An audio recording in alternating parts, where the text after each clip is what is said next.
देखिए, आजकल अधूरा ज्ञान जीवन को रुलाता है ना। नादान की दोस्ती जी का जंजाल होता है ना। अब आपको ज्ञान तो पूरा लिया नहीं, 6-6 महीने में घरों में कथा पढ़ लेते हैं, गुरु किया नहीं, और बड़े बड़े व्यास बन के आप लोग बैठ जाते हैं और व्यास बन के जो चाहे सो कहते हैं।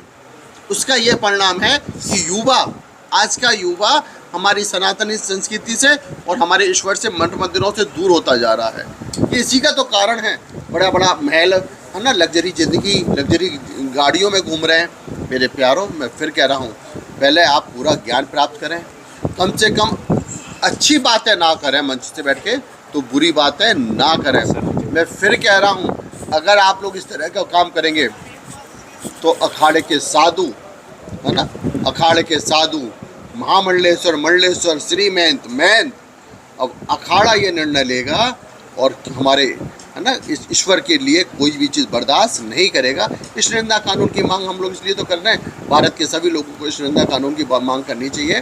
अगर हमारे ईश्वर पे कोई बोले तो उस पर कड़ी से कड़ी सज़ा होनी चाहिए। पूरा विश्व शांत बैठा हुआ है, पूरे विश्व को आवाज़ उठानी चाहिए। विश्व तो विश्व, भारत का भी तो हिंदुओं ने आवाज़ नहीं उठाई। सरकार को, बांग्लादेश को, पूरे विश्व को बताते कि भारत के हिंदुओं पे अगर अत्याचार हो रहा है, विश्व के हिंदुओं पे अत्याचार हो रहा है, तो हम पूरा विश्व का हिंदू एक है, ये अत्याचार नहीं सहेंगे। मैं संपूर्ण भारत के विश्व के हिंदुओं को एक करने के लिए, हिंदू जातिवादी में ना बटे, हिंदू एक हो जाए। हिंदू जातियों में बट गया है, इसलिए हिंदू सिमट गया है। मेरा भारत का हिंदू बड़ा सीधा साधा है, कुछ राजनीतियों के चक्कर में आ गया है। तो हम लोग, हमारी जाति एक ही है कि मैं हिंदू हूँ, भारत का रहने वाला हूँ, रामकृष्ण की भूमि का हूँ। भारत में वही रहेगा जो वंदे मातरम कहेगा। जय श्री राम की भूमि में हम लोग जिस राजा के पास रहते हैं उसकी जय बोलते हैं कि नहीं बोलते हैं? दूसरे की कैसे बोल देंगे?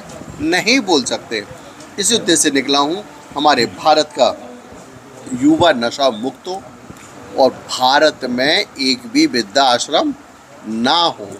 ये कुछ युवा भटके हुए, एक तो वैलेंटाइन डे बनाते हैं, मदर डे बनाते हैं, फादर डे बनाते हैं। आपको मालूम है मदर डे, फादर डे कहाँ बनाया जाता है? विदेशों में, जिसको टाइम नहीं है, जो माता पिता ओल्ड उस होम में रहते हैं, वहाँ पर एक दिन बच्चा जाता है, केक ले जाता है, बाप के संग काटता है, माँ के संग काटता है, केक खिलाता है और सीधा घर चलाता है। तो वो मदर डे, फादर डे बनता है ना। यही है भारत की संस्कृति, माँ की संस्कृति है। यहाँ राम ने अपनी माँ की आज्ञा का पालन किया और यहाँ का मुखिया, भारत का मुखिया, अपने माँ के चरण छीके पूरे विदेश में जाता था। उसकी ताकत पूरा विश्व देख रहा है। क्या कर रहे हैं? नवलगिरी महामंडलेश्वर जूना अखाड़े का है, धर्मांतरण रोकने के लिए तो निकला हुआ है। निकला है कि नहीं निकला है? अब क्या, आपको क्या मालूम संतों का दर्द? संत ये देखने के लिए पैदा नहीं हुआ कि रात के 12 बजे बेटी सड़क पर शराब पी के निकले। संत ये देखने के लिए पैदा नहीं हुआ कि भारत के माता पिता वृद्धाश्रम में चले जाएं। संत ये देखने के लिए पैदा नहीं हुआ कि हिंदू धर्मांतरण कर ले। लेकिन मेरे प्यारों, कमियां तुम लोगों में नहीं है क्या? मैं बार बार क्या चिल्ला रहा हूँ कि तिलक लगाओ, कंठी पहनो, हनुमान चालीसा करो, चोटी रखो, जनेऊ पहनो, है ना।